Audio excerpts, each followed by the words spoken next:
دوستو آداب عرض ہے، میں ہوں طلعت گل اور آج آپ کی خدمت میں ایک اپنا نیا کالم لے کر حاضر ہوئی ہوں۔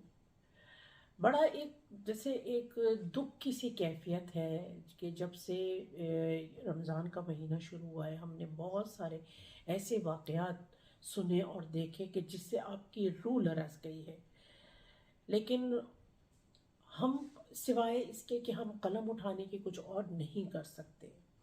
اس سے پہلے کہ میں اپنا یہ کالم شروع کروں، آپ کو بتا دوں کہ میرا channel power voice of London آپ ضرور سبسکرائب کریں اور اس پہ پھر جو بیل کا آئیکن بنا ہے اسے ضرور پریس کریں تاکہ آپ کو میری ہر آنے والی ویڈیو موصول ہو سکے۔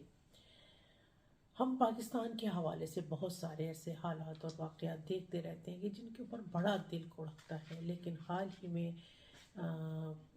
فیصل آباد کے نزدیک ایک گاؤں میں ایک ایسا اندھوناک واقعہ پیش آیا کہ اب میں بتا نہیں سکتی کہ میں کس قدر افسردہ ہوں، میرے سمجھ میں نہیں آ رہا کہ میں اس واقعے کو کیسے بیان کروں، جو کہ ماریہ بی بی کی موت سے متعلق ہے۔ کچھ ایسے ہے کہ نہ زمین پھٹی، نہ آسمان رویا، نہ کوئی اور بلا ٹوٹی، اور 21 سالہ معصوم ماریہ اپنے باپ بھائیوں کے ہاتھوں گھر کی چار دیواری میں لٹتی رہی اور پھر سفاکانہ طریقے سے قتل ہو گئی۔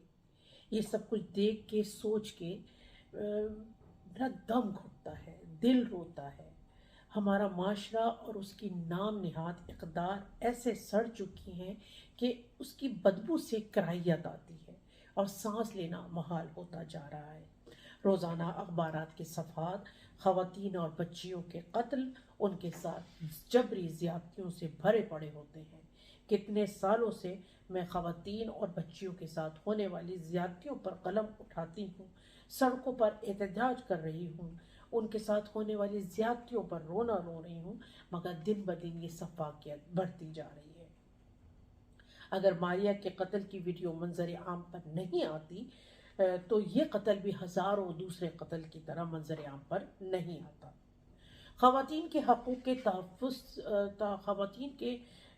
کے تحفظ کے بل کو بنے 5 سال سے زیادہ کا عرصہ ہو گیا، مگر جان بوجھ کر اس بل کو لاگو نہیں کیا گیا۔ زینب الرٹ بل بھی کچھ مخصوص علاقوں میں ہی نافذ ہوا ہے، اور ویسے بھی ہمارے معاشرے میں کسی بھی بل یا قانون کی اہمیت ہی کیا ہے۔ ہر ریپ اور قتل کے بعد ایک عارضی بلبلہ اٹھتا ہے اور پھر حکومت سو جاتی ہے اور پھر کسی نئے سانحے پر یہ بلبلہ واپس ابھرتا ہے۔ حکمران اور علماء خواتین کے ساتھ ہونے والی زیادتی کا ملبہ اس کے لباس، اس کی تعلیم اور آزادی پر ڈال دیتے ہیں۔ ان کے پاس ہر بات کا ایک ہی جواز ہوتا ہے کہ گھر سے باہر کیوں نکلی۔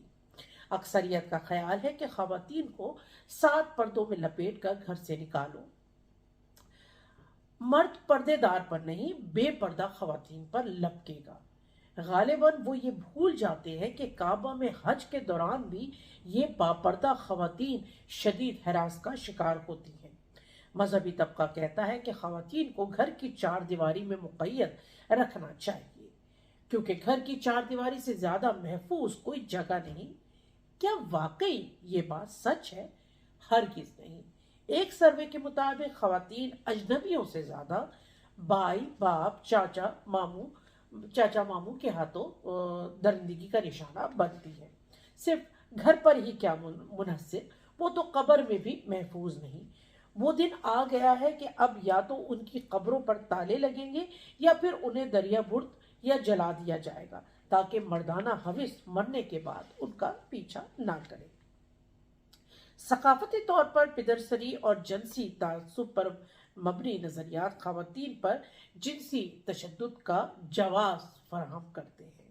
معاشرے میں مردانہ حاکمیت پر مبنی نظام جس نے خدا کے بعد مرد کو خواتین کا مختار کل بنا دیا ہے، اور یہی نظریات مردانہ حاکمیت اور بالادستی کو جواز فراہم کرتے ہیں۔ مذہبی اور تاریخی روایات میں خواتین پر حق جمانا، ملکیت کا تصور اور مذہب میں خواتین کو سزا دینے کی اجازت خواتین کو کنٹرول کرنے کا جواز فراہم کرتی ہے۔